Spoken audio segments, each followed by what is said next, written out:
ਵਾਹਿਗੁਰੂ ਜੀ ਕਾ ਖਾਲਸਾ ਵਾਹਿਗੁਰੂ ਜੀ ਕੀ ਫਤਿਹ। अस्सलाम वालेकुम आदाब बर समाह ਤੁਹਾਡੀ ਹੋਸਟ ਨੀਲਮ ਕੌਰ ਤੇ ਮੈਂ TV84 ਦੇ ਸਾਰੇ ਦਰਸ਼ਕਾਂ ਤੇ ਸਰੋਤਿਆਂ ਨੂੰ ਜੀਆਂ ਕਹਿੰਦੀਆਂ ਪ੍ਰੋਗਰਾਮ ਸੱਚੋ ਸੱਚ ਵਿੱਚ ਜਿਹੜੇ ਇਸ ਪ੍ਰੋਗਰਾਮ ਨਾਲ ਦੇਸ਼ਾਂ ਵਿਦੇਸ਼ਾਂ ਤੋਂ ਜੁੜ ਚੁੱਕੇ ਨੇ।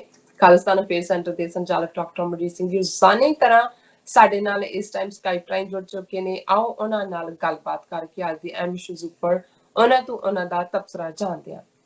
ਲੀਡਰ ਸਾਹਿਬ ਵਾਹਿਗੁਰੂ ਜੀ ਕਾ ਖਾਲਸਾ ਵਾਹਿਗੁਰੂ ਜੀ ਕੀ ਫਤਿਹ।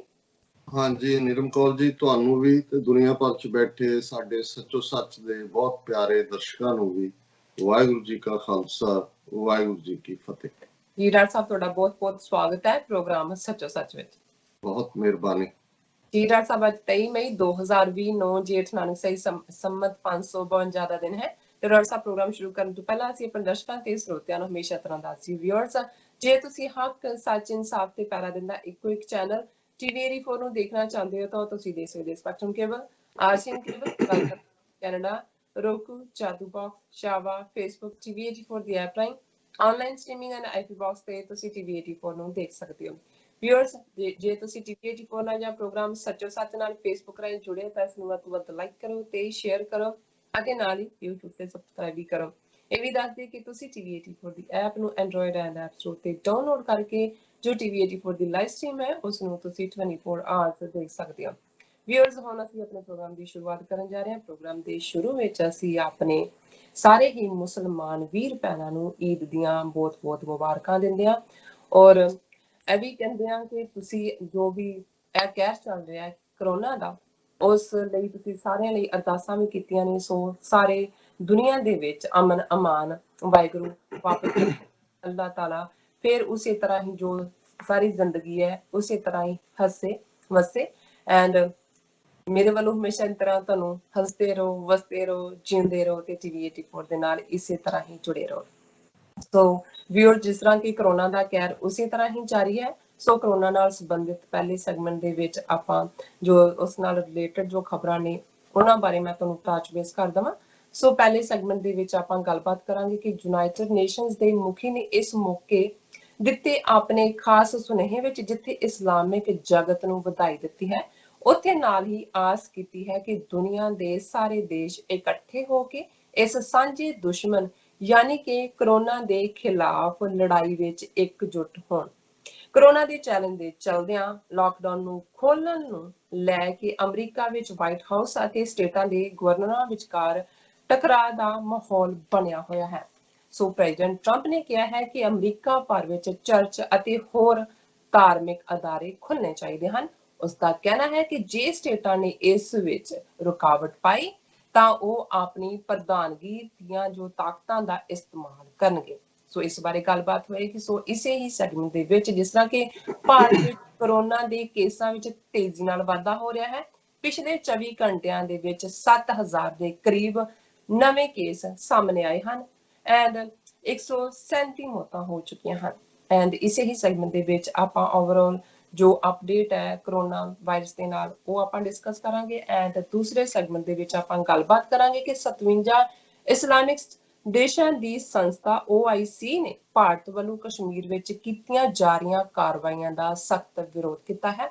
ਇਸ ਵਿੱਚ ਜੰਮੂ ਕਸ਼ਮੀਰ ਵਿੱਚ ਲਾਗੂ ਕੀਤਾ ਗਿਆ ਨਵਾਂ ਡੋਮਿਸਾਈਲ ਕਾਨੂੰਨ ਵੀ ਸ਼ਾਮਲ ਹੈ and America the Minnesota state ਦੇ ਸ਼ਹਿਰ ਸੇਂਟ ਪੌਲ ਦੀ ਸਿਟੀ ਕੌਂਸਲ ਨੇ ਭਾਰਤ ਦੀ BJP ਦੀ ਹਕੂਮਤ ਨੂੰ ਇਸਲਾਮ ਵਿਰੋਧੀ ਦੱਸਣ ਦਾ ਮਸਲਾ ਪਾਸ ਕੀਤਾ ਹੈ ਅਤੇ ਇਸ ਵਿੱਚ ਭਾਰਤ ਦੇ CAA ਕਾਨੂੰਨ ਨੂੰ ਦੀ ਜੋ ਸਖਤ ਨਿਖੇਧੀ ਕੀਤੀ ਹੈ। ਐਂਡ ਤੀਸਰੇ ਸੈਗਮੈਂਟ ਦੇ ਵਿੱਚ ਆਪਾਂ ਗੱਲਬਾਤ ਕਰਾਂਗੇ ਭਾਰਤੀ ਮੀਡੀਆ ਦੀਆਂ ਆਪਣੀਆਂ ਖਬਰਾਂ ਅਨੁਸਾਰ ਚੀਨ ਨਾਲ ਲੱਗਦੇ ਭਾਰਤ ਦੇ ਬਾਰਡਰ ਤੇ ਚੀਨ ਦੀ ਫੌਜ 4 ਥਾਵਾਂ ਤੇ ਦਾਖਲ ਹੋਈ ਹੈ ਤੇ ਉਹਨਾਂ ਨੇ ਭਾਰਤੀ ਸਰਹੱਦ ਦੇ ਅੰਦਰ 4 ਕਿਲੋਮੀਟਰ ਥਾਂ ਤੇ ਆਪਣਾ ਕਬਜ਼ਾ ਜਮਾ ਲਿਆ ਹੈ ਅਤੇ ਇੱਥੇ ਉਹ ਬੰਕਰ ਬਣਾ ਰਹੇ ਹਨ ਅਤੇ ਵੱਡੇ ਵੱਡੇ ਤੋਪਖਾਨੇ ਵਾਲੀਆਂ ਜੋ ਗੱਡੀਆਂ ਨੇ ਫੌਜੀਆਂ ਜੋ ਚੀਨੀ ਫੌਜੀ ਨੇ ਉਹਨਾਂ ਦੀ ਹਿਫਾਜ਼ਤ ਲਈ ਲੈ ਆਏ ਹਨ। ਸੋ ਇਸ ਉੱਪਰ ਵਿਚਾਰ ਚਰਚਾ ਹੋਏਗੀ ਐਂਡ ਤੁਹਾਡੀਆਂ ਲਿਖਤਾਂ ਸਾਂਝੀਆਂ ਕੀਤੀਆਂ ਜਾਣਗੀਆਂ। ਪ੍ਰੋਗਰਾਮ ਦੇ ਐਂਡ ਵਿੱਚ ਗੁਰਬਾਣੀ ਵਿਚਾਰਾਂ ਹੋਣਗੀਆਂ। ਸੋ ਅਸੀਂ ਚਾਹਾਂਗੇ ਤੁਸੀਂ ਸਾਡੇ ਨਾਲ ਸਟਾਰਟਿੰਗ ਤੋਂ ਲੈ ਕੇ ਐਂਡ ਤੱਕ ਇਸੇ ਤਰ੍ਹਾਂ ਹੀ ਬਣੇ ਰਹਿਣਾ। ਦੇਖਣ ਸੁਣ ਲਈ ਤੁਹਾਡਾ ਸਭ ਦਾ ਬਹੁਤ ਸ਼ੁਕਰੀਆ ਜੀ। ਡਾਕਟਰ ਸਾਹਿਬ, ਹੁਣ ਅਸੀਂ ਆਪਣੇ ਪ੍ਰੋਗਰਾਮ ਦੀ ਸ਼ੁਰੂਆਤ ਕਰਨ ਜਾ ਰਹੇ ਹਾਂ ਜੋ ਸਾਡਾ ਜਿਹੜਾ ਅੱਜ ਦਾ ਪਹਿਲਾ ਟੌਪਿਕ ਹੈ ਉਸ ਬਾਰੇ ਵਿਚਾਰ ਜਾਣਨਾ ਚਾਹਾਂਗੇ। ਸੋ ਤੁਸੀਂ ਕੀ ਕਹਿਣਾ ਚਾਹੋਗੇ? ਦੇਖੋ, ਸਭ ਤੋਂ ਪਹਿਲਾਂ ਤਾਂ ਅਸੀਂ ਕੁੱਲ ਇਸਲਾਮਿਕ ਜਗਤ ਨੂੰ, ਦੁਨੀਆ ਭਰ ਦੇ ਆਪਣੇ ਮੁਸਲਮਾਨ ਭੈਣਾਂ ਭਰਾਵਾਂ ਨੂੰ, ਔਰ ਖਾਸ ਤੌਰ ਤੇ ਸਾਡੇ ਧਰਤੀ ਦੇ ਉਸ ਖਿੱਤੇ ਜਿੱਥੇ ਕਿ ਐਤਵਾਰ ਦੀ ਸਵੇਰ ਹੋ ਚੁੱਕੀ ਹੈ, ਮੁਬਾਰਕਬਾਦ ਈਦ ਦੀ। ਔਰ ਖਾਸ ਤੌਰ ਤੇ ਬੇਸ਼ੱਕ ਸੈਟਰਡੇ ਔਰ ਸੰਡੇ ਵੇਰਿੰਗ ਟਾਈਮ ਦੇ ਉੱਤੇ ਈਦ ਹੈ, ਇਸ ਦਾ ਸੰਬੰਧ ਲਿਊਨਰ ਕੈਲੰਡਰ ਨਾਲ ਹੈ, ਚੰਦਰਮਾ ਦਾ ਦੇਖਿਆ ਜਾਣਾ, ਔਰ ਕਈ ਵਾਰ ਲੋਕਲ ਧਾਰਮਿਕ ਆਗੂ ਜਾਂ ਕਿਸ ਕਿਸਮ ਦਾ ਵੈਦਰ ਹੈ ਇਸ ਦੇ ਮੁਤਾਬਕ ਡਿਸਾਈਡ ਕੀਤਾ ਜਾਂਦਾ ਹੈ। ਲੇਕਿਨ ਕਿਉਂਕਿ ਸਾਡਾ ਵੀ ਇਸ ਹਫਤੇ ਦਾ ਲਾਸਟ ਪ੍ਰੋਗਰਾਮ ਹੈ, ਅਸੀਂ ਸੰਡੇ ਪ੍ਰੋਗਰਾਮ ਨਹੀਂ ਕਰਦੇ, ਸੋ ਅਸੀਂ ਆਪਣੇ ਸਾਰੇ ਹੀ ਮੁਸਲਮਾਨ ਭੈਣਾਂ ਭਰਾਵਾਂ ਨੂੰ ਈਦ ਮੁਬਾਰਕ ਕਹਿੰਦੇ ਹਾਂ। ਬੇਸ਼ੱਕ ਇਸ ਵਾਰ ਈਦ ਦਾ ਦਿਨ ਔਰ ਸਾਰਾ ਹੀ ਰਮਜ਼ਾਨ ਦਾ ਬਰਕਤਾਂ ਦਾ ਮੁਬਾਰਕ ਮਹੀਨਾ ਇੱਕ ਵੱਖਰੇ ਮਾਹੌਲ ਦੇ ਵਿੱਚ ਗੁਜ਼ਰਿਆ, ਔਰ ਜਿੱਥੇ ਖਾਸ ਤੌਰ ਤੇ ਮੱਕਾ ਔਰ ਮਦੀਨਾ, ਜਿੱਥੇ ਕਿ ਹਜ ਦੇ ਲਈ ਲੱਖਾਂ ਦੀ ਗਿਣਤੀ 'ਚ ਮੁਸਲਮਾਨ ਭਰਾ ਭੈਣਾਂ ਇਸ ਮੁਬਾਰਕ ਮਹੀਨੇ 'ਚ ਜਾਂਦੇ ਸਨ, ਉਹ ਕੁਦਰਤੀ COVID-19 ਦੀ ਵਜ੍ਹਾ ਕਰਕੇ ਸਾਰੀਆਂ ਮਸੀਤਾਂ ਵੀ ਬੰਦ ਨੇ। ਔਰ ਈਵਨ ਜਿਹੜੇ ਮੁਫਤੀ ਨੇ, ਵੱਡੇ ਆਲਾ ਜਿਹੜੇ ਰਿਲੀਜੀਅਸ ਸਕਾਲਰਸ ਨੇ, ਉਹਨਾਂ ਨੇ ਕਾਲ ਵੀ ਦਿੱਤੀ ਹੈ ਕਿ ਮਸੀਤਾਂ ਵਿੱਚ ਆ ਕੇ, ਕਿਉਂਕਿ ਜਿਹੜੀ ਅੱਜ ਦੀ ਖਾਸ ਨਮਾਜ਼ ਹੈ, ਔਰ ਮੈਨੂੰ ਯਾਦ ਹੈ ਕਿ ਸਾਡੇ ਉਸ ਖਿੱਤੇ 'ਚ ਵੱਡੀਆਂ ਵੱਡੀਆਂ ਈਦਗਾਹਾਂ, ਕਿਉਂਕਿ ਇਹ ਸਾਂਝੇ ਤੌਰ ਦੇ ਉੱਤੇ ਜਮਾਤੀ ਨਮਾਜ਼ ਦਾ ਇੱਕ ਕਨਸੈਪਟ ਜਿਹੜਾ ਜ਼ਾਹਰ ਹੈ, ਸਿੱਖੀ ਦੇ ਵਿੱਚ ਅਸੀਂ ਸੰਗਤ ਦੇ ਨਾਲ ਜੋੜਦੇ ਹਾਂ, ਸੰਗਤ ਜਮਾਤ ਹੈ, ਪਰ ਈਦ ਦੇ ਮੌਕੇ ਖਾਸ ਤੌਰ ਤੇ ਨਮਾਜ਼, ਕਿਉਂਕਿ ਮਸੀਤਾਂ ਜਿੰਨੀਆਂ ਮਰਜ਼ੀ ਵੱਡੀਆਂ ਹੋਣ, ਜਿਹੜੇ ਲੋਕ ਰੈਗੂਲਰ ਨਮਾਜ਼ੀ ਨਹੀਂ ਨੇ ਜਾਂ ਜੁਮੇ ਦੀ ਨਮਾਜ਼ ਵੇਲੇ ਵੀ ਨਹੀਂ ਆਉਂਦੇ, ਇਸ ਵੇਲੇ ਈਦ ਦਾ ਦਿਨ ਜਿਹੜਾ ਹੈ ਉਸ ਦਿਨ ਸਾਰੇ ਨਮਾਜ਼ ਦੇ ਵਿੱਚ ਸ਼ਾਮਲ ਹੁੰਦੇ ਨੇ, ਖੁਤਬਾ ਵੀ ਦਿੱਤਾ ਜਾਂਦਾ ਹੈ। ਸੋ ਇਸ ਲਈ ਈਦਗਾਹਾਂ ਬਹੁਤ ਖੁੱਲੀਆਂ ਥਾਵਾਂ ਦੇ ਵਿੱਚ ਬਣਾਈਆਂ ਗਈਆਂ ਤਾਂ ਕਿ ਓਪਨ ਦੇ ਵਿੱਚ ਵੀ ਜੇ ਵੈਦਰ ਪਰਮਿਟ ਕਰੇ ਤੇ ਇਹ ਜਿਹੜੀ ਹੈ ਨਮਾਜ਼ ਅਦਾ ਕੀਤੀ ਜਾਂਦੀ ਹੈ। ਸੋ ਇਸ ਵਾਰ ਤਾਂ ਈਵਨ ਮਸੀਤਾਂ ਵੀ ਜਿਹੜੀਆਂ ਨੇ ਉਹ ਬਹੁਤ ਸਾਰੀਆਂ ਥਾਵਾਂ ਤੇ ਇਕੱਠ ਦੀ ਇਜਾਜ਼ਤ ਨਹੀਂ ਹੈ। ਹਾਲਾਂਕਿ ਪਾਕਿਸਤਾਨ ਦੇ ਵਿੱਚ ਪਾਕਿਸਤਾਨੀ ਹਕੂਮਤ ਨੇ ਕਾਫੀ ਇਤਿਆਤ ਵਰਤਣ ਵਾਲੀਆਂ ਹਦਾਇਤਾਂ ਦੇ ਨਾਲ ਮਸੀਤਾਂ ਖੋਲੀਆਂ ਹੋਈਆਂ ਨੇ, ਔਰ ਇਹ ਵੀ ਉੱਥੋਂ ਖਬਰਾਂ ਨੇ ਕਿ ਜਿੱਥੇ ਬਾਕੀ ਥਾਵਾਂ ਤੇ ਉਹ ਮਾਰਕੀਟਸ ਹੋਣ ਜਾਂ ਦੂਸਰੇ ਮੁਕਾਮ ਹੋਣ, ਆਪਣੇ ਆਪ ਨੂੰ ਬੜੇ ਐਜੂਕੇਟਡ ਕਹਿਣ ਵਾਲੇ ਲੋਕਾਂ ਨੇ ਵੀ ਜਾਂ ਐਲੀਟ ਕਹਿਣ ਵਾਲੇ ਲੋਕਾਂ ਨੇ ਵੀ ਧੱਜੀਆਂ ਉਡਾਈਆਂ ਨੇ ਸੋਸ਼ਲ ਡਿਸਟੈਂਸਿੰਗ ਦੀਆਂ। ਪਰ ਜਿਵੇਂ ਪਾਕਿਸਤਾਨ ਦੇ ਹਵਾਲੇ ਨਾਲ ਮੈਂ ਦੇਖ ਰਿਹਾ ਸੀ ਕਿ ਮਸੀਤਾਂ ਦੇ ਵਿੱਚ ਬਹੁਤ ਡਿਸਿਪਲਿਨ ਜਿਹੜਾ ਉਹ ਦੇਖਣ ਚ ਆਇਆ, ਔਰ ਅਸੀਂ ਇਹੀ ਆਸ ਕਰਦੇ ਹਾਂ, ਕਿਉਂਕਿ ਦੋਨੋਂ ਹੀ ਐਕਸਟ੍ਰੀਮ ਹੁੰਦੇ ਨੇ। ਇੱਕ ਪਾਸੇ ਉਹ ਜਿਹੜੇ ਬਿਲਕੁਲ ਸਖਤ ਹਦਾਇਤਾਂ ਦੀ ਪਾਬੰਦੀ ਦੀ ਗੱਲ ਕਰਦੇ ਨੇ, ਉਹ ਵੀ ਨੇ ਜਿਹੜੇ ਬਿਲਕੁਲ ਖੋਲ ਦੇਣ ਦੀ ਗੱਲ ਕਰਦੇ ਨੇ। ਲੇਕਿਨ ਇਸ 'ਚ ਕੋਈ ਸ਼ੱਕ ਨਹੀਂ ਹੈ ਕਿ ਸੋਸ਼ਲ ਡਿਸਟੈਂਸਿੰਗ ਬਹੁਤ ਇੰਪੋਰਟੈਂਟ ਹੈ, ਔਰ ਜੇ ਬਹੁਤ ਸਾਰੀਆਂ ਥਾਵਾਂ ਤੇ ਥੋੜਾ ਬਹੁਤ ਬਚਾਅ, ਕਿਉਂਕਿ ਹੋਰ ਤਾਂ ਕੋਈ COVID-19 ਨਾਲ ਜੁੜਿਆ ਹੋਇਆ ਇਲਾਜ ਨਹੀਂ ਹੈ, ਔਰ ਇਸ ਬਾਰੇ ਕੋਈ ਦੋ ਰਾਵਾਂ ਨਹੀਂ ਨੇ ਕਿ ਸੋਸ਼ਲ ਡਿਸਟੈਂਸਿੰਗ ਇਸ ਦਾ ਫਲਾਹ ਹੋਣ ਤੋਂ ਰੋਕਦੀ ਹੈ। ਔਰ ਇਹ ਚੰਗੀ ਗੱਲ ਹੈ ਕਿ ਜਿੱਥੇ ਜਿੱਥੇ ਵੀ ਇhtiyat ਵਰਤੀ ਜਾ ਰਹੀ ਹੈ। ਔਰ ਈਦ ਇੱਕ ਖੁਸ਼ੀ ਦਾ ਦਿਨ ਹੈ, ਇਸ ਦੇ ਵਿੱਚ ਬੱਚਿਆਂ ਨੂੰ ਵੀ ਚਾਅ ਹੁੰਦਾ ਹੈ ਕਿ ਭਾਈ ਸਾਨੂੰ ਈਦੀ ਮਿਲੇਗੀ, ਸਾਰੇ ਨਵੇਂ ਕੱਪੜਿਆਂ ਦਾ ਸਵਾਣਾ। ਔਰ ਸਾਡੇ ਕਿੰਨੇ ਹੀ, ਮੈਂ ਕਈ ਵਾਰੀ ਜ਼ੁਬਾਨ ਦੇ ਹਵਾਲੇ ਨਾਲ ਦੇਖਦਾ, ਅੱਜ ਭਾਵੇਂ 47 ਦੀ ਵੰਡ ਨੇ ਸਾਡੇ ਦੋਨੋਂ ਹੀ ਅਮੀਰ ਕਲਚਰਸ ਨੂੰ ਇੱਕ ਦੂਜੇ ਨਾਲੋਂ ਵਿਛੋੜ ਦਿੱਤਾ, ਲੇਕਿਨ ਕਈ ਅਖਾਣ ਜਿਹੜੇ ਅੱਜ ਵੀ ਇਸਤੇਮਾਲ ਹੁੰਦੇ ਨੇ ਸਾਡੇ ਉਸ ਖਿੱਤੇ ਦੇ ਵਿੱਚ, ਉਹਨਾਂ ਚੋਂ ਝਲਕਦਾ ਹੈ ਕਿ ਕਿਵੇਂ ਇੱਕ ਸਾਂਝਾ ਵਿਰਸਾ ਸੀ, ਖੁਸ਼ੀਆਂ ਵੀ ਸਾਂਝੀਆਂ ਸੀ।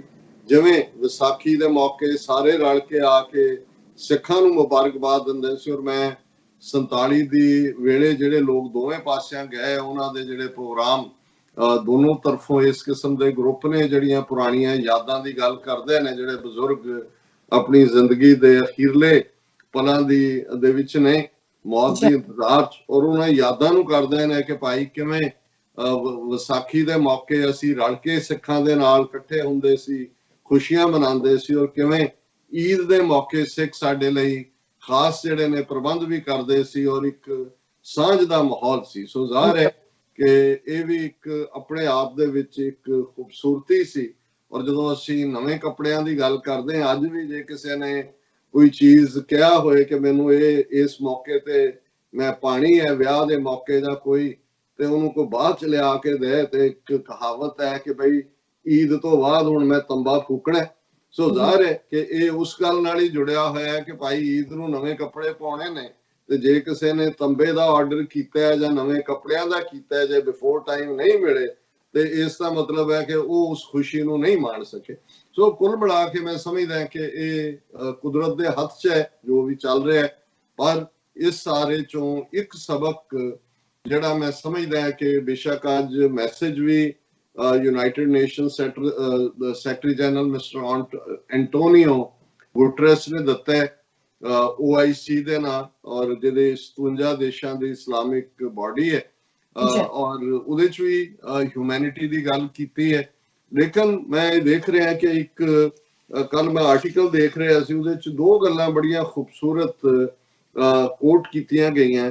ਇੱਕ 'ਚ ਉਹਨਾਂ ਨੇ ਕਿਹਾ ਕਿ ਵੀ ਇਹ ਜੋ ਚੱਲ ਰਿਹਾ ਹੈ, nature is revolting to reclaim its kingdom, ਕਿ ਇਹ ਕੁਦਰਤ ਜਿਹੜੀ ਆ ਉਹ ਗਦਰ ਬਚਾ ਰਹੀ ਹੈ ਕਿ ਵੀ ਜਿਹੜਾ ਮੇਰਾ ਕਿੰਗਡਮ ਸੀ ਉਹਦੇ ਤੇ ਬੰਦੇ ਨੇ ਆ ਕੇ ਐਨਕਰੋਚਮੈਂਟ ਕੀਤੀ ਹੈ, ਕਬਜ਼ਾ ਕੀਤਾ। ਉਹ ਜ਼ਾਹਰ ਹੈ এনवायरमेंट ਵੀ ਨੇਚਰ ਦਾ ਹੈ, ਔਰ ਜਿਸ ਕਿਸਮ ਦਾ ਸਾਡਾ ਵੇ ਆਫ ਲਾਈਫ ਅਨਨੈਚੁਰਲ ਹੋ ਗਿਆ। ਸੋ ਮੈਨੂੰ ਇਹ ਫਰੇਜ਼ ਬਹੁਤ ਚੰਗਾ ਲੱਗਾ ਕਿ nature is revolting to reclaim its kingdom. ਔਰ ਜਦੋਂ ਉਹਨਾਂ ਨੂੰ ਪੁੱਛਿਆ ਗਿਆ ਕਿ ਕੀ ਇਹਦਾ ਕਰੋਨਾ ਵਾਇਰਸ ਦਾ ਕੋਈ ਇਲਾਜ ਨਿਕਲੇਗਾ ਜਾਂ ਇਹਦੇ ਨਾਲ ਕੀ ਹੈ ਅਸਲ ਦੇ ਵਿੱਚ, ਤੇ ਉਹਦੀ statement है, we all are blind and sailing on the same leaking boat, कि इस वेले सारी दुनिया कुल खलकत बिना किसी जात रंग नस्ल धर्म जेंडर दी डिस्टिंक्शन तो सारे ही असी अन्ने इस कोरोना दे सामने, और असी ऐसी किश्ती दे विच बैठे हुए हैं पार जाण दे लई जिहड़ी किश्ती भी लीक कर रही है। और ज़ाहिर है कि जिहड़ा लेटेस्ट थॉट ਹੁਣ ਪ੍ਰਮੋਟ ਕੀਤਾ ਜਾ ਰਿਹਾ ਹੈ ਸਾਇੰਟਿਸਟ ਵੱਲੋਂ ਵੀ ਔਰ ਇਸ ਫੀਲਡ ਦੇ ਐਕਸਪਰਟਸ ਵੱਲੋਂ ਵੀ, ਕਿ we will have to learn to live with it, ਕਿ ਇਹਨੇ ਹੁਣ ਸਾਡੇ ਨਾਲ ਨਾਲ ਰਹਿਣਾ। ਔਰ ਜਿਵੇਂ ਅਸੀਂ ਬਾਕੀ ਵਾਇਰਸਿਸ ਜਾਂ ਬੈਕਟੀਰੀਆ ਜਿਨ੍ਹਾਂ ਦਾ ਅੱਜ ਤੱਕ ਇਲਾਜ ਨਹੀਂ ਵੀ ਮਿਲਿਆ ਉਹਨਾਂ ਦੇ ਨਾਲ ਜੀਣਾ ਸਿੱਖਿਆ ਹੋਇਆ ਹੈ, ਇਵੇਂ ਹੀ ਸਾਨੂੰ ਇਹਦੇ ਨਾਲ ਵੀ ਰਹਿਣਾ ਪਏਗਾ। ਮੈਂ ਸਮਝਦਾ ਕਿ ਇਹ ਸਾਡੇ ਲਈ ਜਿੱਥੇ ਇੱਕ ਟ੍ਰੈਜਡੀ ਆਈ ਹੈ, ਸਾਡੇ ਲਈ ਇੱਕ ਓਪਰਚੁਨਿਟੀ ਵੀ ਸੀ ਜਾਂ ਹੈ ਕਿ ਅਸੀਂ ਇਨਸਾਨ ਦੇ ਤੌਰ ਤੇ ਦੇਖੀਏ। ਮਜ਼ਹਬ, ਨਸਲ, ਮੁਲਕ, ਹੱਦਾਂ ਇਹ ਬਿਲਕੁਲ ਇਰਰੈਲੇਵੈਂਟ ਹੋ ਗਈਆਂ ਇਸ ਸਾਰੇ ਦੌਰ 'ਚ।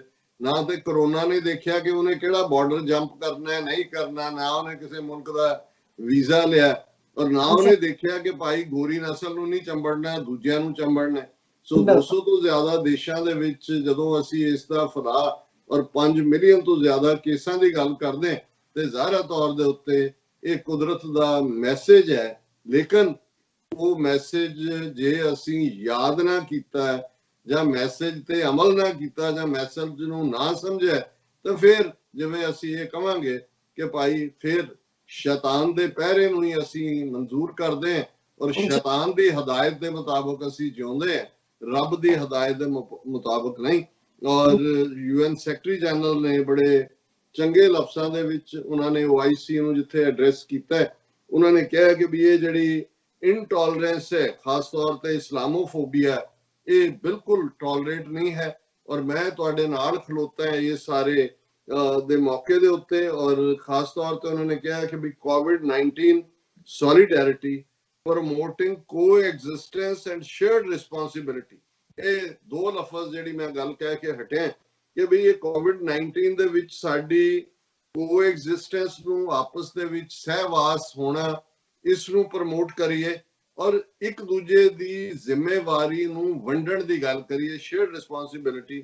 ਔਰ ਉਹਨਾਂ ਨੇ ਕਿਹਾ ਕਿ ਵੀ now more than ever solidarity and unity must be our leading principles. We also need solidarity in speaking out against the rise in ethno-nationalism, stigma and hate speech targeting vulnerable communities and exacerbating suffering. ਕਿ ਵੀ ਅਸੀਂ ਜਿੱਥੇ ਇਕਜੁੱਟਤਾ ਦਾ ਪ੍ਰਗਟਾਵਾ ਕਰੀਏ, ਉੱਥੇ ਅਸੀਂ ਉਹਨਾਂ ਤਾਕਤਾਂ ਦੇ ਖਿਲਾਫ ਜਿਹੜੇ ਨਸਲ ਆਧਾਰਿਤ ਨੈਸ਼ਨਲਿਜ਼ਮ ਦੀ ਗੱਲ ਕਰ ਰਹੇ ਨੇ, ਹਿੰਦੂਤਵਾਦ ਆ ਰਿਹਾ ਸਾਹਮਣੇ ਹੈ। ਅਮਰੀਕਾ ਦੇ ਵਿੱਚ ਵੀ ਜੇ ਐਂਟਾਈ ਚਾਈਨਾ ਜਾਂ ਚਾਈਨਾ ਵਾਇਰਸ ਜਾਂ ਉਸ ਕਿਸਮ ਦੀ ਨਫ਼ਰਤ ਹੇਟ ਕ੍ਰਾਈਮ ਨੂੰ ਜਨਮ ਦੇ ਰਹੀ ਹੈ, ਇਹ ਵੀ ਦਾ ਹਿੱਸਾ ਹੈ।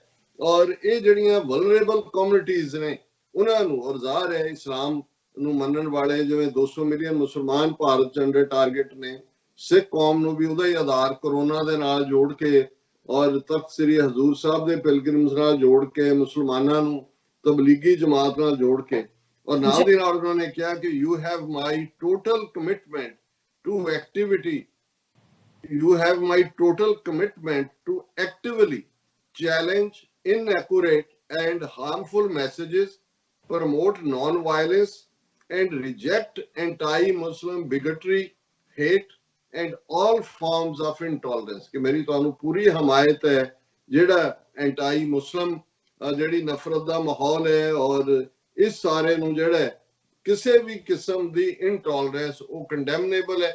और उन्होंने अखीर मुसलमानों को बधाई दिंदे कहा कि millions of Muslims around the world celebrate, let us draw from many Ramzan lessons of mercy and compassion, of dignity and rights, of mutual respect and understanding, of unity and solidarity।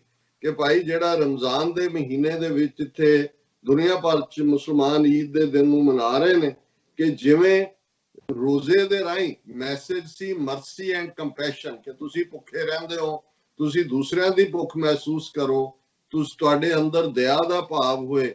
और उन्होंने कहा कि भाई इस सारे नूं असीं जिहड़ा उस लैवल दे उत्ते ही जिहड़ा ओह करिए, solidarity for peace. And I thank so many of you for supporting my appeal for a global ceasefire to focus on the fight against the virus. So मैं समझदा है कि हौली हौली जिवें मैं एक दिन अगे भी कहा सी कि हालां मैं पहला मिस्टर एंटोनियो गुटेरेस नूं सीरीयसली नहीं लिया, पर जिवें इस सारे दौर च सिखां दे हवाले नाल भी जिवें इन्हां दा करतारपुर साहब जाना, दरबार साहब अमृतसर जाना, और ये निके निके जिहड़ा और बुद्धिस्ट होण दे नाते अपने वो सारी कंपैशन दी गल। सो तुसी जदों mister Antonio the body language भी देखदे हो, मैसेज भी देखदे हो, और मैं समझ रहा भी रमजान दे मौके ते खास तौर ते ये दिता गया मैसेज, ये बाकी दुनिया नूं भी दिता गया मैसेज है कि कोई भी जिहड़ी इनटॉलरेंस है वो टॉलरेबल नहीं है। हुण असीं वापस मुड़दे हैं कि भाई इस कोरोना दे कहर दा भारत दे विच खास तौर ते की असर है।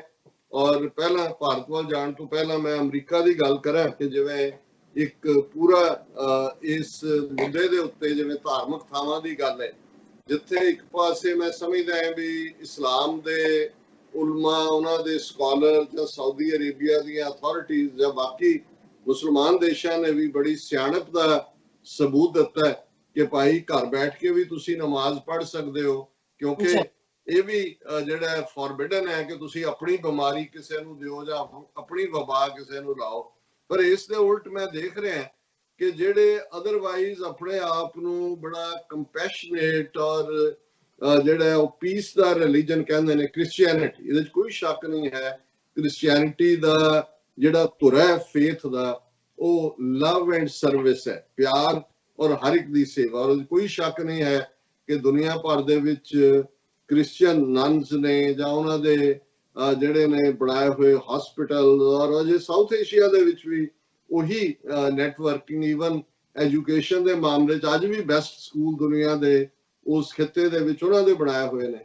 ਪਰ ਮੈਨੂੰ ਉਦੋਂ ਤੱਕ ਵੀ ਕਾਫੀ ਸਾਲਾਂ ਤੱਕ ਜਿਹੜਾ ਸਾਡਾ ਸਾਊਥ ਦੇ ਵਿੱਚ ਬਾਈਬਲ ਬੈਲਟ ਹੈ ਉਹ ਚਰਚਿਸ ਦੇ ਵਿੱਚ ਕਿਸ ਕਿਸਮ ਦਾ ਜਿਹੜਾ ਇੱਕ ਐਕਸਟ੍ਰੀਮ ਪੁੜ ਹੈ, ਜਾਂ ਕਿਵੇਂ ਈਵਨ ਅਮਰੀਕਾ ਦੇ ਵਿੱਚ ਬਾਈਬਲ ਬੈਲਟ ਡਿਸਾਈਡ ਕਰਦੀ ਹੈ ਕਿ ਰਿਪਬਲਿਕਨ ਪਾਲਿਸੀ ਕੀ ਹੋਏਗੀ, ਜਾਂ ਕਿਸ ਹੱਦ ਤੱਕ ਇਹ ਦੂਸਰਿਆਂ ਦੇ ਲਈ ਇਸਲਾਮ ਨੂੰ ਜਾਂ ਕਿਸੇ ਹੋਰ ਨੂੰ ਤਾਂ ਇਹ ਦਹਿਸ਼ਤਗਰਦੀ ਜਾਂ ਬਦਨਾਮੀ ਦੇ ਲਈ ਵਰਤਦੇ ਨੇ, ਪਰ ਆਪਣੀਆਂ ਇਹਨਾਂ ਦੀਆਂ ਕਿੰਨੀਆਂ ਰੈਡੀਕਲ ਪਾਲਿਸੀਜ਼ ਨੇ।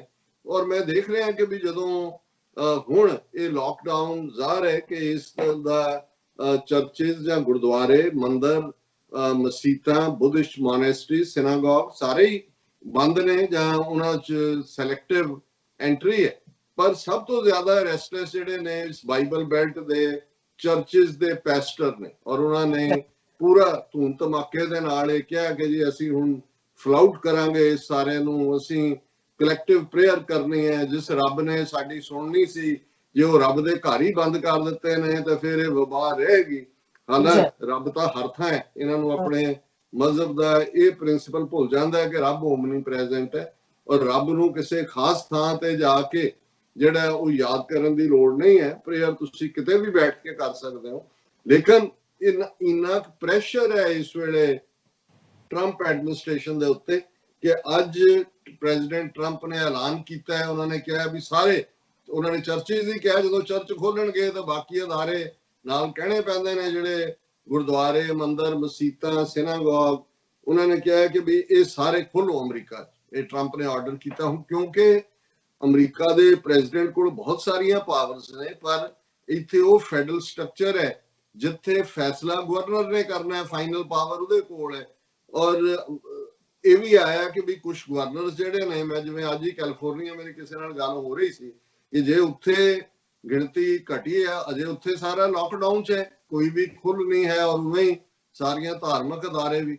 ਹੁਣ ਜੇ ਪ੍ਰੈਜ਼ੀਡੈਂਟ ਟਰੰਪ ਇਹ ਆਰਡਰ ਕਰ ਰਹੇ ਨੇ, ਗਵਰਨਰ ਜ਼ਾਹਰ ਹੈ ਕਿ ਵੀ ਉਹਨੂੰ ਰੋਕਣਗੇ, ਉਹ ਆਪਣੀ ਮਰਜ਼ੀ ਕਰਨਗੇ। ਔਰ ਉਹਨਾਂ ਨੇ ਇਹ ਕਿਹਾ ਕਿ ਵੀ ਮੈਨੂੰ ਫਿਰ ਜੋ ਵੀ ਕਰਨਾ ਪਿਆ ਮੈਂ ਕਰਾਂਗਾ। ਉਹਦੇ ਜ਼ਾਹਰ ਹੈ ਕਿ ਓਵਰਰਾਈਡ ਕਰਨ ਦੀ ਕੋਈ ਹੋਰ ਪਾਵਰ ਤਾਂ ਨਹੀਂ ਹੈ। ਫੈਡਰਲ ਗ੍ਰਾਂਟਸ ਰੋਕੀਆਂ ਜਾ ਸਕਦੀਆਂ ਨੇ। ਔਰ ਉਹਦੇ ਜਿਹੜੀ ਖਬਰ ਹੀ ਹੈ BBC the, Trump will override governors on churches reopening. ਕਿ governors ਨੂੰ President Trump has urged state governors to allow places of worship to open as an essential service, adding that he would override them if they chose not to be. ਕਿ ਵੀ ਇਹ ਧਾਰਮਿਕ ਅਦਾਰਿਆਂ ਨੂੰ ਵੀ essential service 'ਚ ਲਿਆਓ, ਜਿਵੇਂ ਇੱਥੇ emergency services ਜਾਂ essential service ਕਰ ਰਹੇ ਨੇ। ਉਹਨਾਂ ਨੇ ਕਿਹਾ ਕਿ ਵੀ ਜੇ ਤੁਸੀਂ ਐਵੇਂ ਨਾ ਕੀਤਾ ਤੇ ਮੈਂ ਫਿਰ ਓਵਰਰਾਈਡ ਕਰਾਂਗਾ। ਲੇਕਿਨ ਜਿਵੇਂ ਇਸੇ ਵੀ ਸਟੋਰੀ 'ਚ ਹੈ ਕਿ ਵੀ ਡਾਇਰੈਕਟਲੀ ਫੈਡਰਲ ਏਡ ਉਹ ਰੋਕ ਸਕਦੇ ਨੇ, ਔਰ ਕਿਉਂਕਿ ਗਵਰਨਰ ਜਿਹੜੇ ਨੇ ਉਹਨਾਂ ਦੇ ਕੋਲ ਸਾਰੀ ਪਾਵਰ ਹੈ ਇਹ ਸਾਰਿਆਂ ਨੂੰ ਕਰਨ ਦੀ। ਔਰ ਇਹਦੇ 'ਚ ਅਸੀਂ ਇਹ ਵੀ ਦੇਖ ਰਹੇ ਹਾਂ ਕਿ ਈਵਨ ਮਿਲੀਟੈਰਲੀ ਵੀ ਕਿਵੇਂ ਚੀਜ਼ਾਂ ਬਦਲ ਰਹੀਆਂ ਨੇ। ਅੱਜ ਹੀ ਅਮਰੀਕਾ ਦੇ ਕਾਫੀ ਜਿਹੜਾ ਇਹਨਾਂ ਦੀ, ਜਿਹਨੂੰ ਤੁਸੀਂ ਕਿਚਨ ਕੈਬਨਿਟ ਤਾਂ ਨਹੀਂ, ਪਰ ਜਿਹੜੇ ਵੀ ਡਿਫੈਂਸ ਨਾਲ ਔਰ ਫੋਰਨ ਅਫੇਅਰਸ ਨਾਲ ਕੰਸਰਨਡ ਦੀ ਇੱਕ ਮੀਟਿੰਗ ਹੋਈ, ਔਰ ਉਹਦੇ 'ਚ ਉਹਨਾਂ ਨੇ ਅਜੇ ਫੈਸਲਾ ਤਾਂ ਨਹੀਂ ਲਿਆ, ਪਰ ਇਹ ਇੱਕ ਓਵਰਵੈਲਮਿੰਗ ਵਿਊ ਸੀ ਕਿ ਅਮਰੀਕਾ ਜਿਹੜਾ ਉਹ ਨਿਊਕਲੀਅਰ ਟੈਸਟ ਜਿਹੜਾ ਉਸ ਨੂੰ ਕਰੇ। ਔਰ ਜ਼ਾਹਰ ਹੈ ਕਿ ਅਮਰੀਕਾ ਵੀ ਨਿਊਕਲੀਅਰ ਪਾਵਰ ਹੈ, ਜਿਵੇਂ ਨਿਊਕਲੀਅਰ ਕਲੱਬ ਦੇ 5 ਹੋਰ ਮੈਂਬਰ ਦੇਸ਼ ਨੇ, veto building, Bharat, Pakistan, Israel, North Korea ਵੀ ਨੇ। ਔਰ ਇਹ ਰਸ਼ੀਆ ਦੇ ਨਾਲ ਅਮਰੀਕਾ ਦੀ ਜਾਂ ਚਾਈਨਾ ਦੇ ਨਾਲ ਇਹ ਟ੍ਰੀਟੀਜ਼ ਰਹੀਆਂ ਨੇ ਕਿ ਭਾਈ ਤੁਸੀਂ ਨਿਊਕਲੀਅਰ ਪਾਵਰ ਤਾਂ ਹੋਈ। ਸੋ ਹੁਣ ਜਿਹੜੇ ਵੀ ਟੈਸਟ ਹੋਣਗੇ, ਕਾਫੀ ਪਿਛਲੇ ਸ਼ਾਇਦ 20 ਸਾਲ ਤੋਂ ਜ਼ਿਆਦਾ ਟਾਈਮ ਤੋਂ ਕਿਸੇ ਵੀ ਮੁਲਕ ਨੇ ਓਪਨਲੀ ਆਪਣੇ ਨਿਊਕਲੀਅਰ ਟੈਸਟ ਨਹੀਂ ਕੀਤੇ। ਪਰ ਜੇ ਅਮਰੀਕਾ ਇਸ ਪਾਸੇ ਵੱਲ ਜਾਂਦਾ ਹੈ ਕਿ ਉਹਨਾਂ ਨੇ ਇਹ ਪਾਰਟ ਕਰਨਾ ਹੈ, ਤੇ ਫਿਰ ਜ਼ਾਹਰਾ ਤੌਰ ਦੇ ਉੱਤੇ ਬਾਕੀ ਵੀ ਰਸ਼ੀਆ, ਚਾਈਨਾ, ਦੂਸਰੇ ਵੀ ਕਰਨਗੇ। ਔਰ ਇਹਦੇ ਥੱਲੇ ਜਿਹੜੀਆਂ ਲੌਬੀਜ਼ ਦੁਨੀਆ ਭਰ 'ਚ ਨਾਨ ਪ੍ਰੋਲੀਫਰੇਸ਼ਨ ਦੇ ਲਈ ਕੰਮ ਕਰਦੀਆਂ ਨੇ ਕਿ ਨਿਊਕਲੀਅਰ ਫ੍ਰੀ ਦੁਨੀਆ ਹੋਏ। ਔਰ ਇੱਕ ਸਟੇਜ ਦੇ ਉੱਤੇ ਜਿਹੜੀ CTBT ਸੀ, ਕੰਪ੍ਰੈਹੈਂਸਿਵ ਨਿਊਕਲੀਅਰ ਟੈਸਟ ਬੈਨ ਟ੍ਰੀਟੀ, ਉਹਦੇ 'ਚ ਆਲਮੋਸਟ 170 ਦੇ ਕਰੀਬ ਦੇਸ਼ਾਂ ਨੇ ਦਸਤਖਤ ਕੀਤੇ ਹੋਏ ਸੀ ਕਿ ਕੋਈ ਟੈਸਟ ਨਹੀਂ ਹੋਏਗਾ, ਟੈਸਟ ਦੇ ਉੱਤੇ ਬੈਨ। ਔਰ ਇੰਡੀਆ ਨੇ ਨਹੀਂ ਸੀ ਕੀਤੇ। ਪਾਕਿਸਤਾਨ ਦੀ ਪੋਜੀਸ਼ਨ ਹਮੇਸ਼ਾ ਇਹ ਰਹੀ ਹੈ ਕਿ ਜਦੋਂ ਇੰਡੀਆ ਟੈਸਟ ਕਰੇਗਾ ਉਹਦੇ ਤੇ ਸਾਈਨ ਕਰੇਗਾ, ਅਸੀਂ ਵੀ ਕਰਾਂਗੇ। ਔਰ ਇੱਕ ਅੱਧਾ ਹੋਰ ਮੁਲਕ ਸੀ, ਸ਼ਾਇਦ ਕਿਊਬਾ ਸੀ ਜਾਂ ਕੀ ਸੀ, ਲੇਕਿਨ ਹੌਲੀ ਹੌਲੀ ਇਹ ਨੀਤੀਆਂ ਉਸ ਪਾਸੇ ਵੱਲ ਆ ਰਹੀਆਂ ਨੇ ਕਿ ਫ੍ਰੀ ਫॉर ਆਲ ਵਾਲੀ ਗੱਲ ਹੋਏਗੀ। ਔਰ ਜੇ ਇਹ ਇਸ ਕਿਸਮ ਦੀ ਦੌੜ ਵੀ ਨਿਊਕਲੀਅਰ ਹਥਿਆਰਾਂ ਦੀ ਔਰ ਇਹ ਸ਼ੋਅ ਆਫ ਕਰਨ ਦੀ ਹੋਈ ਤੇ ਇਹ ਅਲਟੀਮੇਟਲੀ ਕਿੱਧਰ ਲਿਜਾਏਗੀ। ਮੈਂ ਸਮਝਦਾ ਵੀ ਜਦੋਂ ਇਹ ਨਿਊਕਲੀਅਰ ਔਰ ਐਟਮ ਬਣਿਆ ਵੀ ਤੇ ਜਿਹੜੇ ਸੀ ਸਿਆਣੇ ਉਹਨਾਂ ਨੇ ਕਿਹਾ ਵੀ ਇਹਨਾਂ ਨੇ ਆਪਣੀ ਤਬਾਹੀ ਦਾ ਇਨਸਾਨਾਂ ਨੇ ਆਪ ਹੀ ਆਪਣਾ ਸਮਾਨ ਤਿਆਰ ਕਰ ਲਿਆ ਔਰ ਅਸੀਂ ਬਰੂਦ ਦੇ ਢੇਰ ਤੇ ਬਹਿ ਗਏ। ਤੇ ਉਹਨਾਂ ਕਿਹਾ ਵੀ ਬਰੂਦ ਚੋਂ ਤਾਂ ਸ਼ਾਇਦ ਕੋਈ ਬਚ ਜਾਂਦਾ ਹੋਏ, ਨਿਊਕਲੀਅਰ ਦੇ ਢੇਰ ਚੋਂ ਕੁਝ ਨਹੀਂ ਬਚਣਾ, ਉਹ ਸਾਰੀ ਤਬਾਹੀ ਦੀ ਲਾਈਨ ਹੈ। ਸੋ ਇਹ ਵੀ ਇੱਕ ਖਤਰਨਾਕ ਰੁਝਾਨ ਹੈ ਕਿ ਇਹ ਸਾਰਾ ਪਾਰਟ ਚੱਲ ਰਿਹਾ। ਸੋ ਅਸੀਂ ਜਿੱਥੇ ਰੋਜ਼ਾਨਾ ਪ੍ਰੈਜ਼ੀਡੈਂਟ ਟਰੰਪ ਦੀਆਂ ਪਾਲਿਸੀਜ਼ ਬਾਰੇ ਜਾਂ ਹੁਣ ਜਿਵੇਂ ਇਹ ਵੀ ਆਇਆ, ਜਿਹੜੀ ਮੈਡੀਕਲ ਜਰਨਲ ਦੁਨੀਆ ਦਾ ਰਿਸਰਚ ਲਈ ਜਾਣਿਆ ਜਾਂਦਾ ਹੈ, ਉਹਨਾਂ ਨੇ ਪੂਰੇ ਕਈ ਹਜ਼ਾਰ ਪੇਸ਼ੈਂਟਸ ਦੇ ਤਜਰਬਾ ਕਰਕੇ ਇਹ ਸਾਬਤ ਕੀਤਾ ਹੈ ਕਿ ਜਿਹੜੀ ਹਾਈਡਰੋਕਲੋਰੋਕੁਇਨ ਹੈ ਜਾਂ ਕਲੋਰੋਕੁਇਨ ਹੈ, ਉਹ ਬਹੁਤ ਨੁਕਸਾਨਦੇਹ ਹੈ ਹਾਰਟ ਦੇ ਪੇਸ਼ੈਂਟਸ ਲਈ ਔਰ ਇਹਦਾ ਕੋਈ ਫਾਇਦਾ ਨਹੀਂ ਹੈ। ਸੋ ਉਸ ਦਾ ਪ੍ਰੈਜ਼ੀਡੈਂਟ ਟਰੰਪ ਆਪਣੀ ਜ਼ਿੱਦ ਤੇ ਅੜੇ ਹੋਏ ਨੇ ਕਿ ਵੀ ਉਹਨਾਂ ਨੇ ਖਾਣੀ ਹੈ।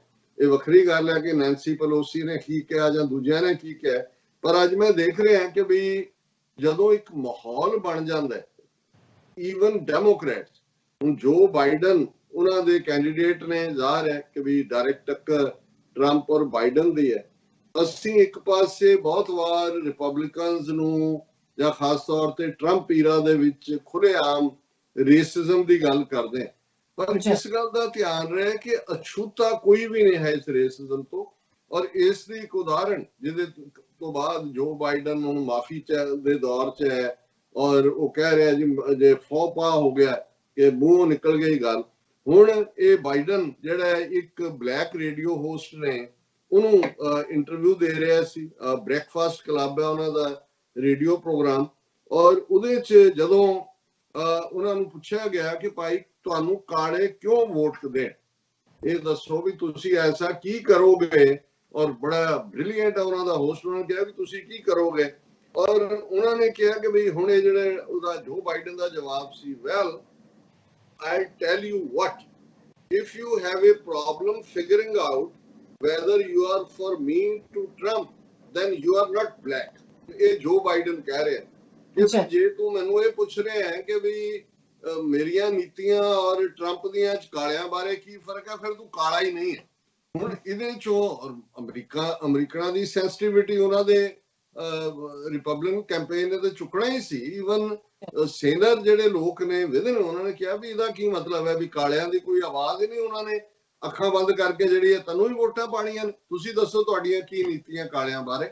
ਲੇਕਿਨ ਇਹ ਹੁੰਦਾ ਹੈ ਜਦੋਂ ਅਸੀਂ ਮਾਈਨੋਰਿਟੀ ਦੀ ਗੱਲ ਕਰਦੇ ਹਾਂ, ਔਰ ਮੈਂ ਜਦੋਂ ਇਸ ਸਟੇਟਮੈਂਟ ਨੂੰ ਦੇਖਿਆ, ਰਿਐਕਸ਼ਨ ਨੂੰ ਵੀ ਦੇਖਿਆ, ਮੇਰੇ ਦਿਮਾਗ 'ਚ ਇੱਕਦਮ ਭਾਰਤ ਦਾ ਨਕਸ਼ਾ ਆਇਆ।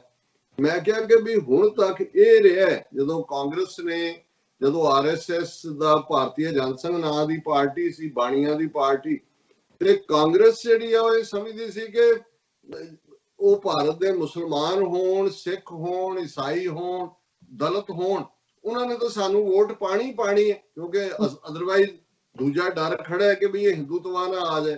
ਹੁਣ ਇਸੇ ਗੱਲ ਨੂੰ ਜਿਹੜਾ ਕਾਂਗਰਸ ਵਰਤਦੀ ਰਹੀ, ਹਾਲਾਂ ਉਸੇ ਹੀ ਕਾਂਗਰਸ ਨੇ ਦਰਬਾਰ ਸਾਹਿਬ ਤੇ ਹਮਲਾ ਵੀ ਕੀਤਾ, ਸਿੱਖਾਂ ਦਾ ਭੁਲੇਖਾ ਲੱਥ ਗਿਆ ਵੀ ਕਿੰਨਾ ਕੁ ਸੈਕੂਲਰ ਜਮਾਤ ਹੈ। ਇਸੇ ਹੀ ਰਾਜੀਵ ਗਾਂਧੀ ਨੇ ਬਾਬਰੀ ਮਸਜਿਦ ਦੇ ਦਰਵਾਜ਼ੇ ਵੀ ਖੋਲੇ, ਮੁਸਲਮਾਨਾਂ ਦਾ ਵੀ ਭੁਲੇਖਾ ਲੱਥ, ਪੂਜਾ ਪਹਿਲਾਂ ਕਰਾਉਣ ਦਾ ਉਹਨੇ ਕੀਤਾ। ਔਰ ਇਹਦੇ ਵੇਲੇ 'ਚ ਹੀ ਰਾਜੀਵ ਗਾਂਧੀ ਦੇ ਰਾਮਾਇਣ ਸੀਰੀਅਲ ਦੀ ਅਸੀਂ ਗੱਲ ਕੀਤੀ ਸੀ, ਇਹਦੇ ਪ੍ਰਾਈਮ ਮਿਨਿਸਟਰ ਦੇ ਹੋਣ ਦੇ ਵੇਲੇ 85 ਦੇ ਵਿੱਚ ਦੂਰਦਰਸ਼ਨ 'ਚ ਦਿਖਾਇਆ ਜਾਣ ਲੱਗਾ। ਸੋ ਜ਼ਾਹਰ ਹੈ ਵੀ ਅਲਟੀਮੇਟਲੀ ਜੇ, ਔਰ ਜੋ ਨਵੰਬਰ 84 ਦੇ ਵਿੱਚ ਰਾਜੀਵ ਗਾਂਧੀ ਨੇ ਸਿੱਖਾਂ ਨਾਲ ਕੀਤਾ, 2 ਦਿਨ ਪਹਿਲਾਂ ਉਹਦੇ ਮਰਨ ਦਾ ਦਿਨ ਸੀ, ਔਰ ਜਿਵੇਂ ਉਹਨੂੰ ਸ਼ਰਧਾਂਜਲੀਆਂ ਦਿੱਤੀਆਂ ਸੈਕੂਲਰ ਲੋਕ ਔਰ ਲਿਬਰਲ ਔਰ ਈਵਨ ਮੋਦੀ ਵੀ, ਕਿਉਂਕਿ ਅਲਟੀਮੇਟਲੀ ਜੇ ਬੀਜੇਪੀ ਨੇ ਅੱਜ ਪਾਵਰ ਤੱਕ ਆਪਣੀ ਪਹੁੰਚ ਬਣਾਈ ਹੈ ਤੇ ਇਹਦਾ ਕ੍ਰੈਡਿਟ ਹਿੰਦੂਤਵੀ ਜ਼ਰੂਰ ਰਾਜੀਵ ਗਾਂਧੀ ਨੂੰ ਦਿੰਦੇ ਨੇ, ਕਿਉਂਕਿ ਨਵੰਬਰ 84 ਚ ਸਿੱਖਾਂ ਦੀ ਨਸਲਕੁਸ਼ੀ ਕਰਕੇ ਰਾਜੀਵ ਗਾਂਧੀ ਨੇ ਪਾਵਰ ਹਥਿਆਈ, ਔਰ ਬੀਜੇਪੀ ਨੂੰ ਲੱਗਿਆ ਵੀ ਇਹਦੇ ਤੋਂ ਵਧੀਆ ਤਾਂ ਕੋਈ ਤਰੀਕਾ ਹੀ ਨਹੀਂ ਹੈ। ਇਹੀ ਤਰੀਕਾ ਹੈ ਵੀ ਉਹਨਾਂ ਨੇ ਇੱਕ ਘੱਟ ਗਿਣਤੀ ਨੂੰ ਜਿਹੜਾ ਉਹ ਟਾਰਗੇਟ ਕੀਤਾ ਤੇ ਅਸੀਂ ਕਿਉਂ ਨਹੀਂ ਕਰ ਸਕਦੇ। ਔਰ ਉਸ ਪੀਰੀਅਡ 'ਚ ਜਿਹੜੇ ਬੀਜੇਪੀ ਦੇ ਲੀਡਰ ਨੇ, ਉਸ ਵੇਲੇ RSS ਦੇ ਆਈਡੀਆਲੋਗ ਨਾਨਾ ਜੀ ਦੇਸ਼ਮੁਖ ਸ਼ਾਇਦ ਉਹਦਾ ਨਾਂ ਸੀ ਕਿ ਕੀ ਸੀਗਾ ਇਸ ਕਿਸਮ ਦਾ, ਉਹਨੂੰ ਇਸ ਵਾਰ ਭਾਰਤ ਰਤਨ ਅਵਾਰਡ 2019 ਦੇ ਵਿੱਚ ਦਿੱਤਾ ਹੈ ਮੋਦੀ ਨੇ। ਹੁਣ ਕਾਂਗਰਸ ਦੀ ਉਸ ਜਿਹਨੂੰ ਕਹਿੰਦੇ ਨੇ to take a page out of the somebody's book, so ਜੋ ਕੁਝ ਮੋਦੀ ਨੇ 2002 ਚ ਗੁਜਰਾਤ ਦੇ ਵਿੱਚ ਕੀਤਾ, ਉਹਦੇ ਥੱਲੇ ਹੀ ਉਹ ਜਿਹੜਾ ਪ੍ਰਾਈਮ ਮਿਨਿਸਟਰ ਤੱਕ ਪਹੁੰਚਿਆ ਕਿ ਭਾਈ ਮੁਸਲਮਾਨਾਂ ਨੂੰ ਕੁੱਟ ਚਾੜੋ। ਹੁਣ ਅੱਜ ਹਾਲਾਤ ਇਹ ਹੋ ਗਏ ਨੇ ਕਿ 200 ਮਿਲੀਅਨ ਮੁਸਲਮਾਨ, 30 ਮਿਲੀਅਨ ਸਿੱਖ, 30 ਮਿਲੀਅਨ ਤੋਂ ਜ਼ਿਆਦਾ ਈਸਾਈ, 100-150 ਮਿਲੀਅਨ ਤੋਂ ਜ਼ਿਆਦਾ ਦਲਿਤ ਜਾਂ ਟ੍ਰਾਈਬਲ, ਉਹ ਮੈਟਰ ਹੀ ਨਹੀਂ ਕਰਦੇ ਇਹਨਾਂ ਪਾਰਟੀਆਂ ਦੇ ਲਈ, ਕਿਉਂਕਿ ਉਹਨਾਂ ਦਾ ਫੋਕਸ ਹੀ ਮੈਜੋਰਿਟੀ ਨੂੰ ਭਰਮਾਣਾ ਹੈ ਔਰ ਮੈਜੋਰਿਟੀ ਦੇ ਸਿਰ ਦੇ ਉੱਤੇ। ਇਸੇ ਲਈ ਕਾਂਗਰਸ ਕਈ ਹਾਲਤਾਂ ਦੇ ਵਿੱਚ ਜਿਹੜੀ ਆ ਉਹ RSS ਨਾਲੋਂ ਵੀ ਜ਼ਿਆਦਾ ਆਪਣਾ ਹਿੰਦੂਤਵਾ ਏਜੰਡਾ ਜਿਵੇਂ ਰਾਹੁਲ ਗਾਂਧੀ ਦਿਖਾਉਂਦਾ। ਸੋ ਮੈਂ ਇਹ ਦੇਖ ਰਿਹਾ ਅਮਰੀਕਾ ਦੇ ਹਵਾਲੇ ਨਾਲ ਵੀ ਕਿ ਹੁਣ ਇਹ ਕਾਲਿਆਂ ਨੂੰ ਇਹ ਸਮਝਣਾ ਡੈਮੋਕ੍ਰੈਟਾਂ ਦਾ ਜਾਂ ਜੋ ਬਾਈਡਨ ਦਾ, ਜੀ ਅਸੀਂ ਜੋ ਮਰਜ਼ੀ ਕਰੀਏ, ਉਹਨੇ ਟਰੰਪ ਨੇ ਇੰਨਾ ਕਰਤਾ, ਉਹਨਾਂ ਨੇ ਤਾਂ ਕਾਲਿਆਂ ਨੇ ਤਾਂ ਵੋਟ ਪਾਣੀ ਹੈ ਸਾਨੂੰ, ਕਹਿੰਦਾ ਜੇ ਤੁਸੀਂ ਮੈਨੂੰ ਨਹੀਂ ਪਾਉਂਦੇ ਤੁਸੀਂ ਕਾਲੇ ਨਹੀਂ ਹੈਗੇ। ਹੁਣ ਇਹ ਹੈ ਮੈਂਟੈਲਿਟੀ। ਔਰ ਇਹਦੇ ਤੋਂ ਹੀ ਉਹ ਗੱਲ ਜਿਹੜੀ ਕਿਸੇ ਸਿਆਣੇ ਨੇ ਕਹੀ ਕਿ ਭਾਈ ਡਿਕਟੇਟਰਸ਼ਿਪ ਦੇ ਵਿੱਚ ਤਾਂ ਹੋਪ ਹੁੰਦੀ ਹੈ ਕਿ ਡਿਕਟੇਟਰ ਮਰ ਜਾਏ ਤੇ ਤੁਹਾਡੀ ਜਾਨ ਛੁੱਟ ਜਾਏ, ਪਰ ਜਿਹੜਾ ਮੈਜੋਰੀਟੇਰੀਅਨਿਜ਼ਮ ਹੁੰਦਾ ਹੈ, ਜਿਹੜਾ ਵੱਡ ਗਿਣਤੀ ਦਾ ਗਲਬਾ ਹੁੰਦਾ ਹੈ ਜਾਂ ਰਾਜ ਹੁੰਦਾ ਹੈ, ਉਹਦੇ ਚ ਘੱਟ ਗਿਣਤੀਆਂ ਦੇ ਲਈ, ਅਕਲੀਤਾਂ ਦੇ ਲਈ ਕੋਈ ਹੋਪ ਨਹੀਂ ਹੁੰਦੀ ਕਿ ਉਹਨਾਂ ਦਾ ਛੁਟਕਾਰਾ ਹੋ ਸਕਦਾ ਹੈ। ਸੋ ਇਹਨਾਂ ਹਾਲਾਤਾਂ 'ਚ ਅਸੀਂ ਈਵਨ ਇਸ ਮੁਲਕ ਦੇ ਵਿੱਚ ਉਹ ਕਾਲੇ ਜਾਂ ਉਹ ਹਿਸਪੈਨਿਕ, ਹਾਲਾਂ ਗੋਰਿਆਂ ਤੋਂ ਬਾਅਦ ਜਿਹੜੀ ਹੁਣ ਨੈਕਸਟ ਮਾਈਨੋਰਿਟੀ ਹੈ, ਕਾਲੇ ਤਾਂ ਨੰਬਰ 3 ਤੇ ਚਲੇ ਗਏ, ਉਹ ਲਤੀਨੋ ਨੇ ਜਿਨ੍ਹਾਂ ਦੇ ਵਿੱਚ ਸਾਊਥ ਅਮਰੀਕਨ ਜ਼ਿਆਦਾ ਨੇ। ਸੋ ਇਹਨਾਂ ਸਾਰਿਆਂ ਦੇ ਚਲਦੇ ਆ ਅਸੀਂ ਦੇਖ ਰਹੇ ਹਾਂ ਕਿ ਵੀ ਇਸ ਕਰੋਨਾ ਦੇ ਦੌਰ 'ਚ ਵੀ ਸਾਰੇ ਆਪੋ ਆਪਣੀ ਘਟੀਆ ਰਾਜਨੀਤੀ ਵੀ ਕਰ ਰਹੇ ਨੇ। ਔਰ ਇਸ 'ਚ ਖਾਸ ਤੌਰ ਤੇ ਭਾਰਤ ਦੇ ਹਵਾਲੇ ਨਾਲ ਅਸੀਂ ਜਿਹੜੇ ਕੱਲ ਸੈਗਮੈਂਟ ਕੀਤੇ ਅੱਡ-ਅੱਡ, ਉਹਨਾਂ ਨੂੰ ਸਾਡੇ ਦਰਸ਼ਕਾਂ ਵੱਲੋਂ ਕਾਫੀ ਪਸੰਦ ਕੀਤਾ ਗਿਆ। ਔਰ ਭਾਰਤ 'ਚ ਪਿਛਲੇ 24 ਘੰਟੇ ਦੇ ਵਿੱਚ ਸਭ ਤੋਂ ਜ਼ਿਆਦਾ ਰਿਕਾਰਡ ਕੇਸ ਆਏ ਨੇ 6,654 ਔਰ 137 ਮੌਤਾਂ ਹੋਈਆਂ ਨੇ। ਔਰ ਜਦੋਂ ਹੁਣ ਬੀਜੇਪੀ ਸਰਕਾਰ ਦੇ ਮਾੜੇ ਪ੍ਰਬੰਧਾਂ ਦੇ ਉੱਤੇ ਕੋਈ ਸਵਾਲ ਚੁੱਕਦਾ ਤੇ ਬੀਜੇਪੀ ਦੇ ਜਿਹੜੇ ਉਹਨਾਂ ਨੇ ਆਪਣੇ ਬਿਠਾਏ ਹੋਏ ਨੇ ਉਸ ਕਿਸਮ ਦੇ ਭੌਂਕੇ, ਉਹ ਇੱਕਦਮ ਰੌਲਾ ਪਾ ਦਿੰਦੇ ਨੇ ਕਿ ਪੋਲਿਟਿਕਸ ਆਫ ਮਿਜ਼ਰੀ, ਕਿ ਤੁਸੀਂ ਪੋਲਿਟਿਕਸ ਆਫ ਮਿਜ਼ਰੀ ਕਰ ਰਹੇ ਹੋ, ਤੁਸੀਂ ਇਸ ਤਕਲੀਫ ਚੋਂ ਵੀ ਸਿਆਸਤ ਕਰ ਰਹੇ ਹੋ। ਹਾਲਾਂ ਤਕਲੀਫ ਚੋਂ ਸਿਆਸਤ ਹੀ ਬੀਜੇਪੀ ਕਰ ਰਹੀ ਹੈ। ਜੋ ਜੰਮੂ ਕਸ਼ਮੀਰ 'ਚ ਕੀਤਾ ਉਹਨਾਂ ਨੇ, ਡੋਮਿਸਾਈਲ ਲਾਅ ਜਿਹੜਾ ਉਹ ਲਿਆ ਕੇ ਉਹਨੂੰ ਬਿਲਕੁਲ ਜਿਹੜਾ ਉਹਨਾਂ ਡੈਮੋਗ੍ਰਾਫਿਕਸ ਬਦਲਣ ਦੀ ਲਾਈਨ ਹੈ। ਔਰ ਇਸੇ ਤਰ੍ਹਾਂ ਅਸੀਂ ਦੇਖ ਰਹੇ ਹਾਂ ਕਿ ਜਿਹੜਾ ਕੁੱਲ ਮਿਲਾ ਕੇ ਘੱਟ ਗਿਣਤੀਆਂ ਪ੍ਰਤੀ ਰਵੱਈਆ ਹੈ। ਕੱਲ ਵੀ ਅਸੀਂ ਦੇਖਿਆ ਸੀ ਕਿ ਕਿਵੇਂ ਵੈਬ ਸੀਰੀਜ਼ ਉਹ ਐਮਾਜ਼ੋਨ ਦੀਆਂ ਹੋਣ, ਦੂਸਰੀਆਂ ਹੋਣ, ਉਹਨਾਂ ਨੂੰ ਪ੍ਰਮੋਟ ਕੀਤਾ ਜਾ ਰਿਹਾ।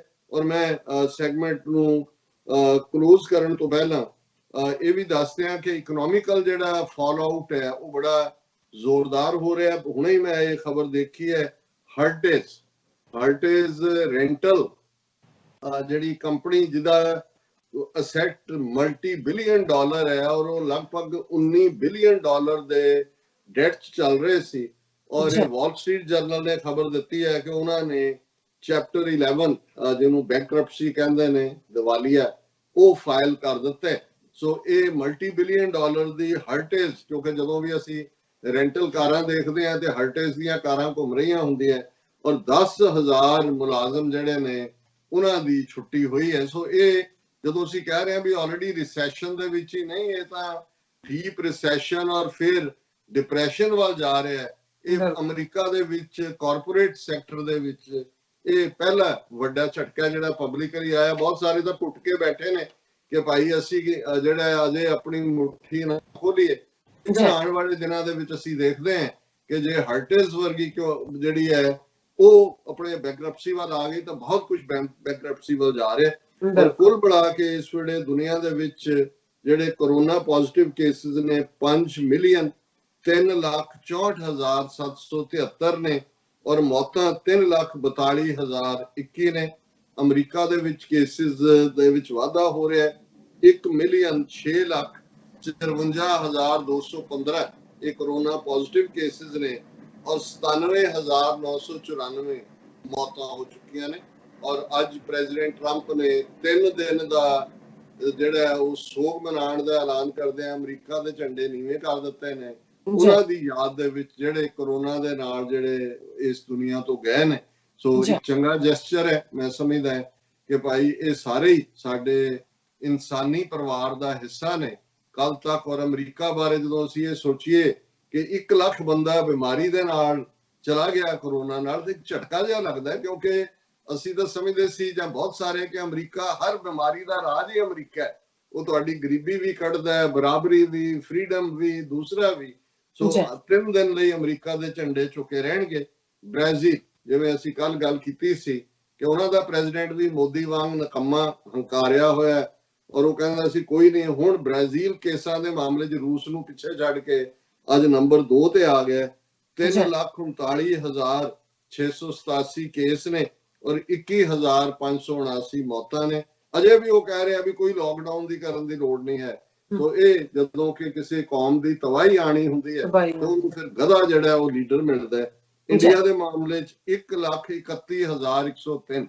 ਮੈਂ ਤਾਂ ਹੈਰਾਨ ਹੈ, ਗਊਆਂ ਵੀ ਕਹਿੰਦੀਆਂ ਹੋਣੀਆਂ ਵੀ ਅਸੀਂ ਆਪਣਾ ਸਾਰਾ ਮੂਤਰ ਮੁਕਾਤਾ ਹੈ, ਪੀ ਕੇ ਵੀ ਇਹ ਹਟੇ ਠੀਕ ਨਹੀਂ ਹੋਏ।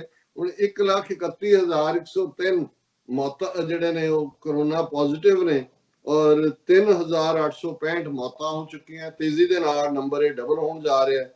ਪਾਕਿਸਤਾਨ ਦੇ ਵਿੱਚ ਵੀ ਜਿਹੜਾ ਗਿਣਤੀ ਲਗਾਤਾਰਤਾ ਨਾਲ ਵੱਧ ਰਹੀ ਹੈ। ਪਾਕਿਸਤਾਨ 19ਵੇਂ ਨੰਬਰ ਤੇ ਹੈ ਇਸ ਵੇਲੇ ਕੇਸਾਂ ਦੇ ਮਾਮਲੇ 'ਚ, ਭਾਰਤ 11ਵੇਂ ਨੰਬਰ ਤੇ ਹੈ ਔਰ ਪਾਕਿਸਤਾਨ 'ਚ 52,437 ਕੇਸ ਨੇ ਕਰੋਨਾ ਪੋਜ਼ਿਟਿਵ ਔਰ 1,101 ਮੌਤਾਂ ਨੇ। ਸੋ ਅਸੀਂ ਇਹ ਇਹਨਾਂ ਸਾਰਿਆਂ ਦੇ ਨਾਲ ਹੀ ਜੋ ਚਲਾ ਗਿਆ ਉਸ ਦੇ ਲਈ ਵੀ ਸਾਡੀ ਅਰਦਾਸ ਹੈ, ਦੁਆ ਹੈ।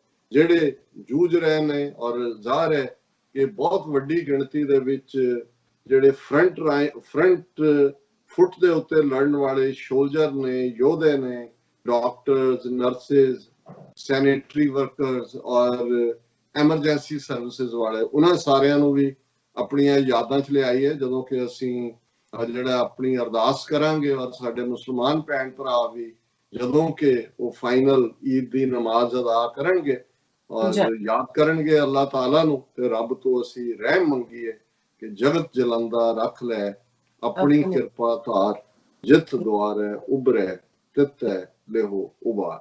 ਜੀ ਡਾਕਟਰ ਸਾਹਿਬ, ਤੁਹਾਡਾ ਬਹੁਤ ਬਹੁਤ ਸ਼ੁਕਰੀਆ।